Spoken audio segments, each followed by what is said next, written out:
Di part sebelumnya, rombongan Biksu Tong pergi ke Laut Cina Selatan untuk membebaskan Sun Wukong. Meskipun banyak masalah yang dihadapi, jiwa Sun Wukong berhasil terbebas dan meminjam tubuh Bailang untuk bertarung melawan Dewa Erlang.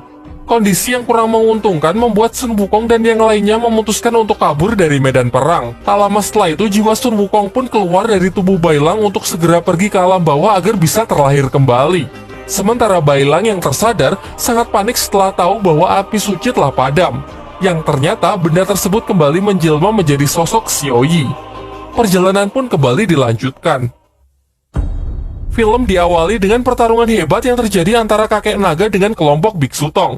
Terlihat ada Patkai, Wuqing, Bailang, Xiao Yi, dan Biksu Tong sendiri. Diperlihatkan kakek naga ini sangatlah overpower dengan kekuatan elemen api yang ia lepaskan membuat tempat tersebut layaknya sebuah neraka. Tak hanya itu, ia juga memiliki kekuatan membangkitkan pasukan mayat hidup yang ia kendalikan untuk melawan rombongan Biksu Tong.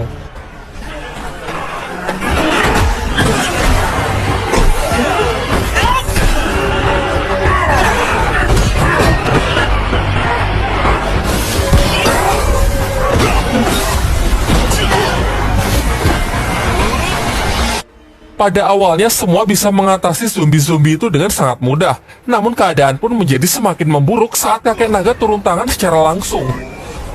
Satu persatu murid Biksu Tong pun dihajar tanpa ampun. Tak ada satupun petarung dari pihak Biksu Tong yang mampu menghentikan amukannya.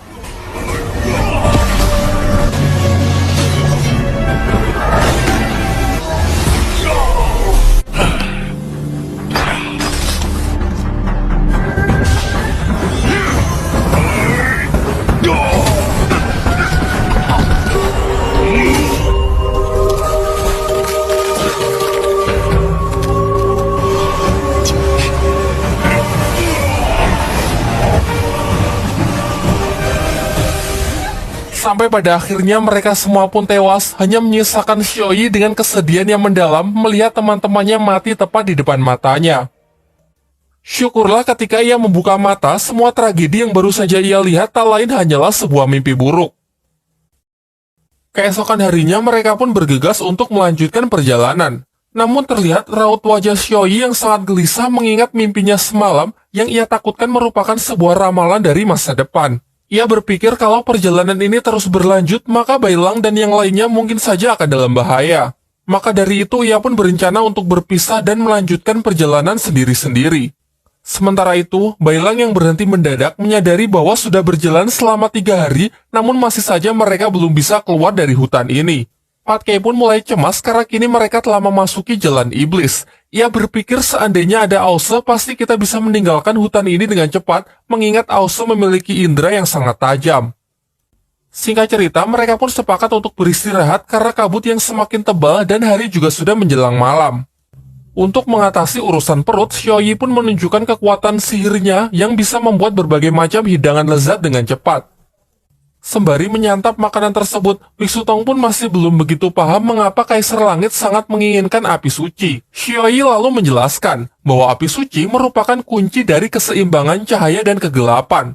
Keseimbangan pun mulai terganggu saat dirinya diambil dari tempat asalnya.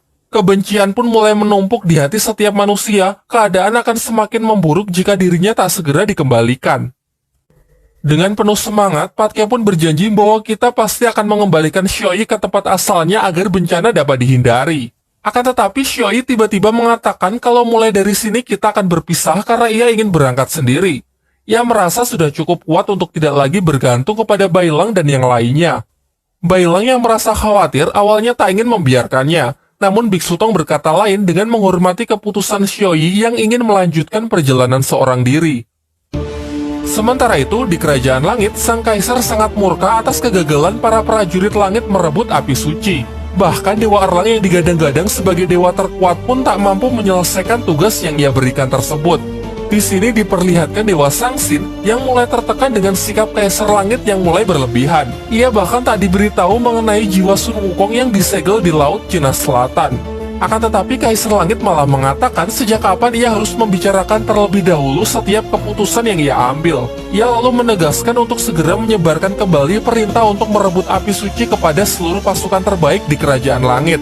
Setelah keluar istana, Dewa Sangsin pun kembali mengingat perkataan Dewa Rulai mengenai sikap Kaisar Langit yang mulai berubah dan melenceng jauh dari jalan kebenaran. Kemudian kita pun dibawa flashback ke masa lalu saat semuanya masih baik-baik saja. Kala itu dirinya rutin menjadi rekan sparring dari Dewa Rulai.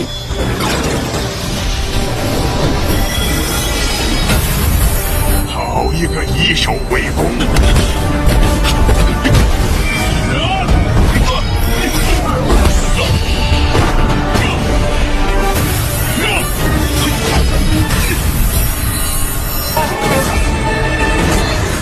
Duel persahabatan mereka itu pun disaksikan oleh para petinggi kerajaan beserta Kaisar Langit yang saat itu sangat membanggakan dua dewa tersebut berada di pihaknya. Namun meskipun begitu, Dewa Sangsin kini masih belum berpindah haluan. Ia masih cukup yakin dan setia mengemban tugasnya sebagai penjaga kerajaan langit. Ia lantas memerintahkan para pasukan pilihannya untuk pergi ke jalan iblis, menghasut para siluman di sana agar mau bekerja sama menangkap Biksu Tong dan mengambil api penyucian. Di sisi lain, Xiaoyi terlihat sendirian menyusuri gelapnya hutan yang diselimuti kabut yang semakin tebal. Dari belakang, ia dikagetkan dengan kemunculan seekor gagak yang sangat menyeramkan. Dengan kepolosannya, ia lantas memberi gagak itu sedikit buah-buahan yang ia bawa. Namun sayangnya sekawanan gagak yang haus akan darah itu pun berbondong-bondong justru menyerangnya.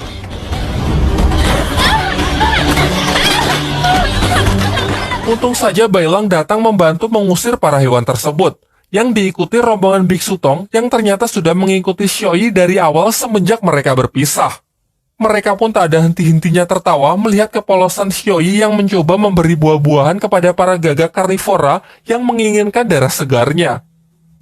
Dari sini Xiaoyi pun mulai mengungkapkan alasan sebenarnya ia ingin menempuh jalannya sendiri. Beberapa waktu yang lalu, ia bermimpi buruk yang memperlihatkan kematian Bailang dan yang lainnya. Ia percaya bahwa mimpi tersebut adalah sebuah ramalan yang akan menjadi kenyataan jika mereka terus bersama.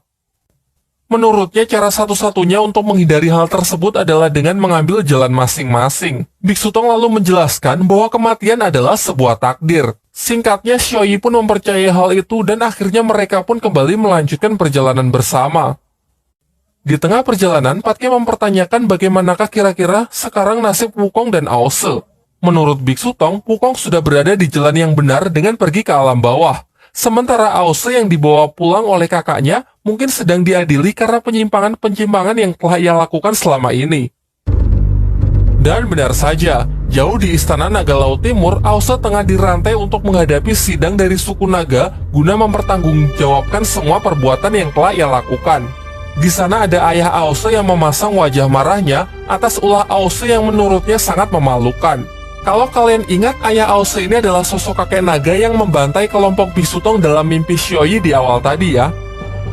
Kembali ke cerita, sidang tersebut juga dihadiri oleh Raja Naga Laut Selatan yang paling bersuara keras agar Aose mendapatkan hukuman mati.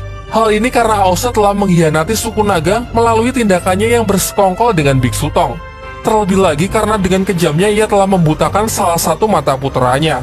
Terlihat banyak anggota suku naga lain yang mendukungnya bersorak setuju dengan hukuman mati yang harus dijatuhkan kepada Aose.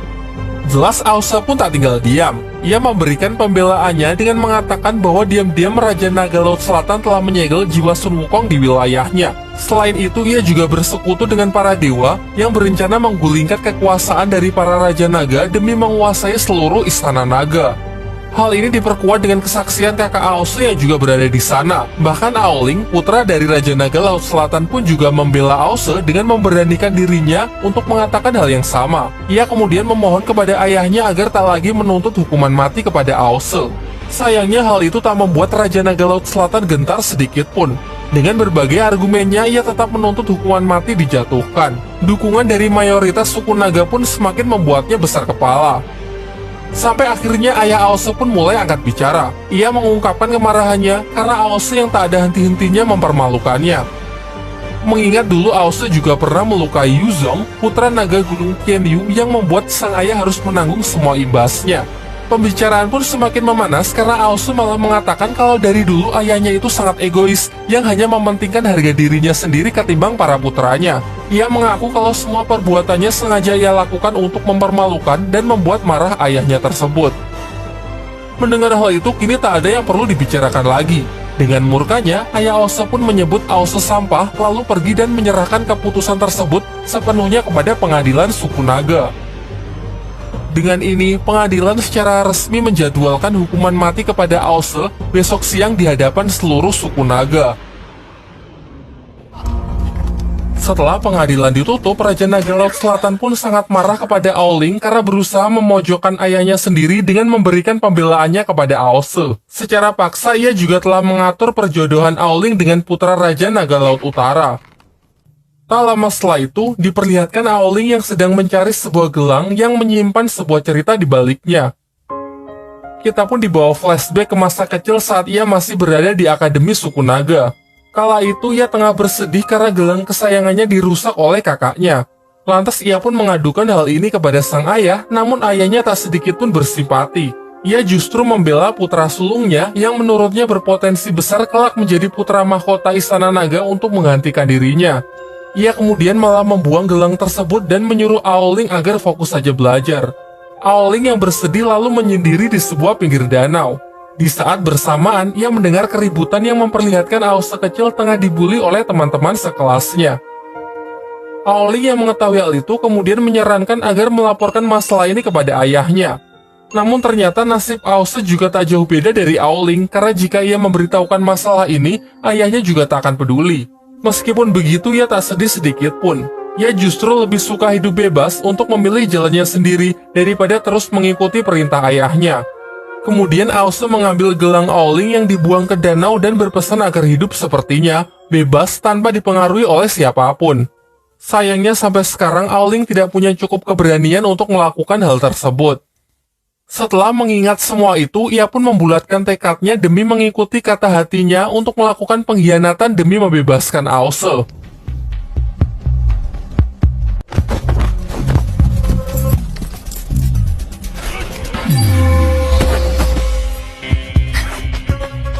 Singkat cerita, ia pun berhasil menyusup, mencuri kunci penjara dari penjaga, dan datang untuk melepaskan Aose.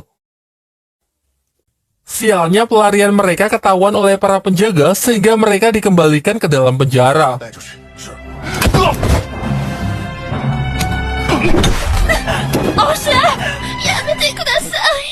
Di tempat lain, Xioi yang sedang tertidur nampaknya masih dihantui mimpi-mimpi buruk yang ia percaya menjadi sebuah pertanda dari masa depan. Kini tibalah saatnya kita mengikuti perjalanan Sun Wukong yang telah sampai di dunia bawah. Di sana ia langsung disambut oleh para pasukan hantu yang ingin mengambil energi kehidupan miliknya.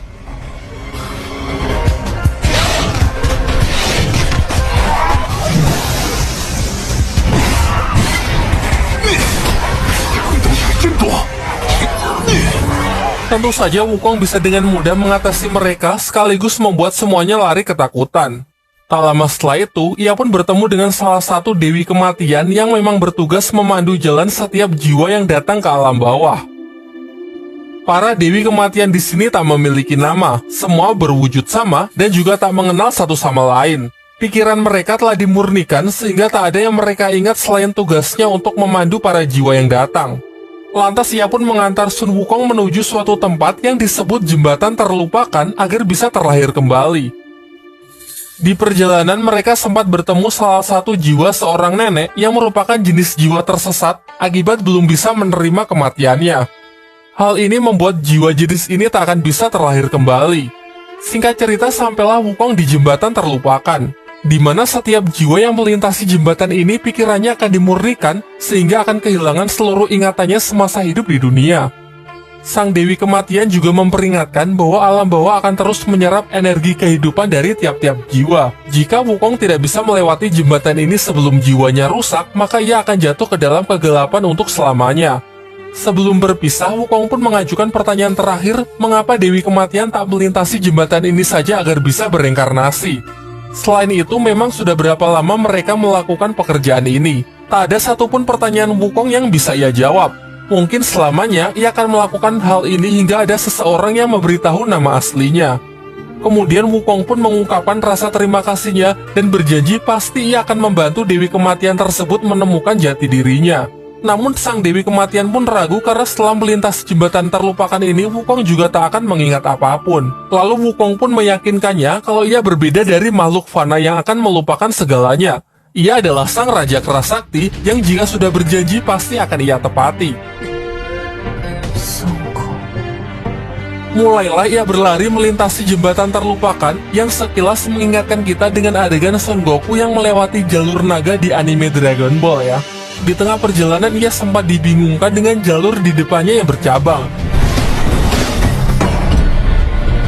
Ia kemudian melihat sebuah bola cahaya yang bergerak melintasi salah satu jalur sehingga ia memutuskan untuk mengikutinya.